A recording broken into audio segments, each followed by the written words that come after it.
sebelum beli nombor telefon baru tu ataupun sebelum korang nak guna nombor telefon baru tu, nombor telefon yang lama tu ada orang yang akan beli dan dia akan dapat satu akses untuk korang punya social media. So bila dia contohlah dia nak login FB ke apa, dia buat forget password. Lepas tu dia akan dapat korang punya account.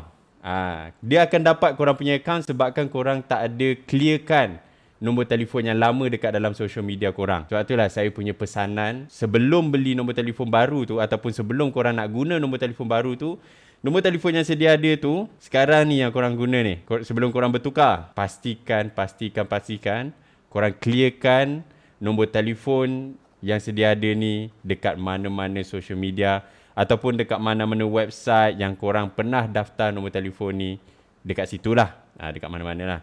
Sebab orang masih akan ada akses. Sebab itulah kadang-kadang orang tertanya-tanya, kenapa aku punya akaun ni kena hack? Dia bukan setakat nombor telefon saja. Ni pun ada kaitan dengan korang punya email. Biasanya orang yang beli nombor telefon baru ni, buat email baru, lupa email yang lama, tak clearkan email lama dekat dalam mana-mana social media, itu yang bahaya.